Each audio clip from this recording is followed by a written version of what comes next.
Hello students, welcome to TSI tuitions Kadapa. Dear students, మీరు division tricks division video చూసి division trick ద్వారా మీరు నేర్చుకున్నారు కదా. సో ఈ రోజు మరొక ఇంట్రెస్టింగ్ టాపిక్ గురించి మనం డిస్కస్ చేయబోతున్నాం. అదేంటంటే పర్సంటేజ్.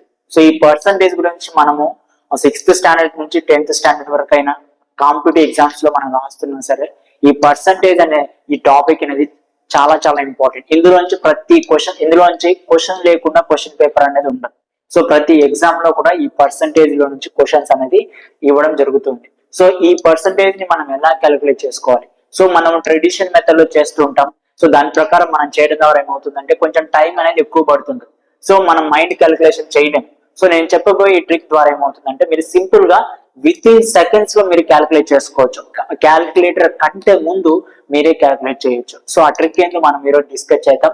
దానికంటే ముందు పర్సంటేజ్ అనే దాని గురించి ఒక బేసిక్ క్లాస్ అందాం. Okay, so dear students, percent అంటే ఏంటంటే పర్ అంటే ఏంటంటే ఎవరీ, ప్రతి అనే అర్థం అండి. ఎవరీ. సెంట్ అంటే మనకు తెలుసు కదా 100.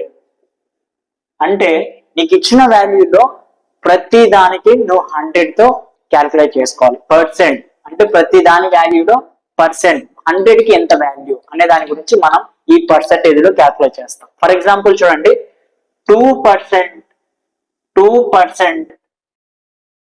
ఆఫ్ 100. దీని అర్థం ఏంటండి? 2% ఆఫ్ 100. 100 లో 2% ఎంత అని మనం క్యాల్కులేట్ చేసుకోవాలి. మనం ఏం చేసుకుంటాం, చిన్నప్పటి నుంచి మనం చేసిన ప్రాసెస్ ఏంటంటే ఈ 2 ని బై 100 చేసుకొని ఆఫ్ అంటే ఎంత ఇంటూ 100, 0 ఎంత 2% అని వచ్చింది. అంతేనా? 2% అనేది మనం క్యాల్కులేట్ చేసుకుంటా ఉంటాం. సరే, సింపుల్ నెంబర్స్ కాబట్టి మనం ఈజీగా క్యాలిక్యులేట్ చేసుకున్నాం. ఇప్పుడు నేను ఈ నెంబర్ చేయండి ఒకసారి.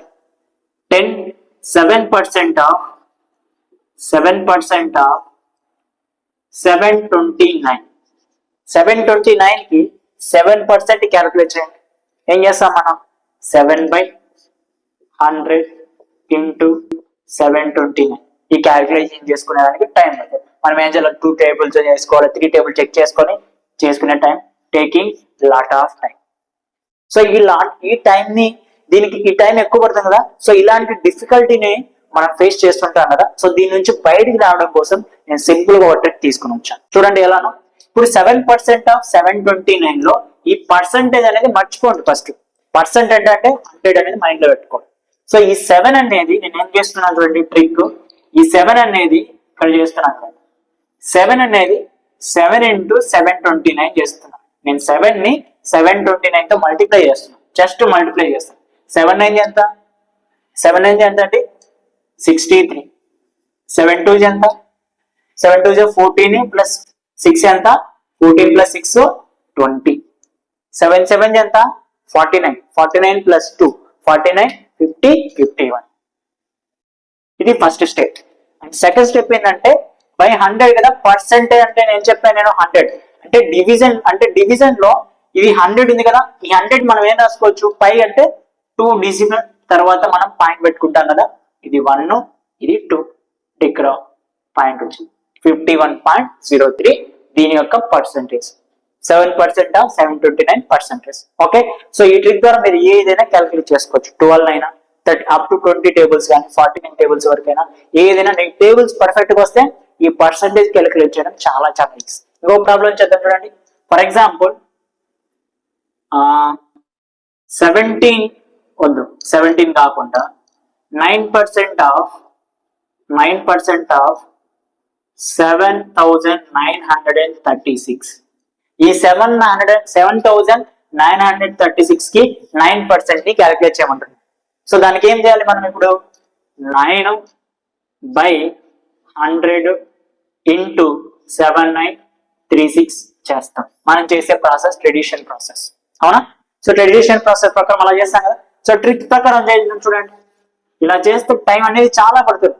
మనం క్యాల్కులేట్ చేయడం కంటే ముందు క్యాల్కులేటర్ కంటే ఫాస్ట్ గా చేయడమే ఈ ట్రిక్ యొక్క అడ్వాంటేజ్. అదైతే చూద్దాం చూడండి. 9 ఇంటూ 7936 దీన్ని మల్టిప్లై చేయండి. 9 6 ఎంత అండి? 54. 9 3 27. 27 ప్లస్ 5 27 ప్లస్ 5 ఎంత? 27 ప్లస్ 3 చేసుకుంటే 30, 30కి 2 యాడ్ చేసుకుంటే 32 అండ్ 9 9 ఎంత అండి 81, 81కి 3 యాడ్ చేస్తే 84, 9 7 ఎంత అండి 63, 63కి 8 యాడ్ చేయాలి, 63కి 8 యాడ్ చేస్తే ఎంత 63 అండ్ 63కి 9 7 63, 63కి 8 యాడ్ చేస్తే 8 ప్లస్ 3 ఎంత 11, 6 ప్లస్ 1 71, 71424 వచ్చింది. అంటే డెసిమల్ చేస్తే మనకి ఎంత రావాలండి బై 100 కదా, మనం పర్సెంటేజ్ అంటున్నాం అంటే డెసిమల్ యాడ్ చేసుకోవాలి కదా 1 2 అంటే ఎంత వచ్చింది 714.24. నీకు మల్టిప్లికేషన్ క్యాలిక్యులేట్ చేయడం వస్తే ఈ పర్సెంటేజ్ క్యాలిక్యులేట్ చేయడం చాలా చాలా ఈజీ. ఓకే, సో ఇలా నువ్వు ఏ నెంబర్ కైనా సరే నువ్వు క్యాలిక్యులేట్ చేసుకోవచ్చు. సో దానికి కావాల్సింది ఏంటంటే నేను చెప్పిన ట్రిక్ ను మీరు ప్రాక్టీస్ చేస్తే మోర్ అండ్ మోర్ ప్రాబ్లమ్స్ లో ఈ పర్సెంటేజ్ క్యాలిక్యులేట్ చేయడం చాలా చాలా ఈజీ. ఓకే, ఇంకొక చిన్న ప్రాబ్లం చేద్దామా, ఆ ప్రాబ్లం తర్వాత ఇంకా మీరు మోర్ అండ్ మోర్ ప్రాక్టీస్ చేసుకోవచ్చు. ఇంకొకటి చూడండి ఒకసారి, సింపుల్ గా మనం అందరం కూడా క్యాలిక్యులేట్ చేసుకున్నాం ఎక్కడ ఉపయోగపడుతుంది పర్సెంటేజ్. ఇప్పుడు మనము వేరే వాళ్ళ దగ్గర మనం మనీ తీసుకుందాం అనుకున్నాం. ఫర్ ఎగ్జాంపుల్ నేను ఒక వ్యక్తి దగ్గర ఒక 50,000 నేను డబ్బులు తీసుకున్నాను. ఎంతకు క్రెడిట్ పైన 5% నాకు క్రెడిట్ పైన నాకు ఏమిచ్చాడు 50,000 మనీ ఇచ్చాడు. నేను అతనికి మంత్లీ ఎంత క్రెడిట్ ఎంత మంత్లీ అనేది నేను ఏం పే చేయాలి, మంత్లీ అనేది అతనికి అమౌంట్ అనేది మనం పే చేసుకోవాలి. నేను ఎందుకు తీసుకున్నాను, అప్పుగా తీసుకున్నాను అమౌంట్. సో దానివల్ల ఏమవుతుందంటే మంత్లీ తనకి నేను పే చేయాలి. ఈ 5% వడ్డీ నేను క్యాలిక్యులేట్ చేసుకోవాలి. సో ఆ వడ్డీని మనం ఎలా క్యాలిక్యులేట్ చేసుకుంటామంటే ఈ ప్రాసెస్ ద్వారా నేను ఈజీగా క్యాలిక్యులేట్ చేసుకోవచ్చు. ఎలా 5% ఆఫ్ 50%, ఈ 50,000 లో నువ్వు 5% అనేది నేను అతనికి పే చేయాలి. ఎలా క్యాలిక్యులేట్ చేసుకున్నాను చూడండి, 5 ఇంటూ ఈ జీరోస్ అన్ని మర్చిపోండి, అవసరం లేదు మనకి.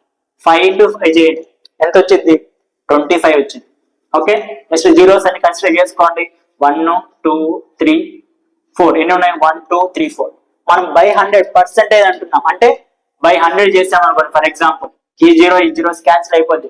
నీకేమొచ్చింది ఆన్సర్ 2,500. మంత్లీ నేను ఎంత పే చేయాలి, 5% నేను వడ్డీకి తీసుకుంటే మంత్లీ నేను 2,500 అతనికి ఈ 50,000కి కట్టాలి. సో ఇలా మీరు ఈజీగా వడ్డీ లెక్కలకి మనకి ఉపయోగపడుతుంది ఈ ట్రిక్ అన్నది. ఓకే, సో నచ్చింది కదా ట్రిక్. సో ఇలాంటి మోర్ ట్రిక్స్ కోసం మీరు వెంటనే మన TSI ట్యూషన్స్ కనుక సబ్స్క్రైబ్ చేసుకోండి. సో మీ ఫ్రెండ్స్ కానీ ఇంకా ఎవరైతే పర్సెంటేజ్ విషయంలో డిఫికల్టీగా ఫేస్ అవుతున్నారో అందరికి కూడా మన ఛానల్ ని సజెస్ట్ చేయండి. థ్యాంక్ యూ అండి, థ్యాంక్ యూ సో మచ్.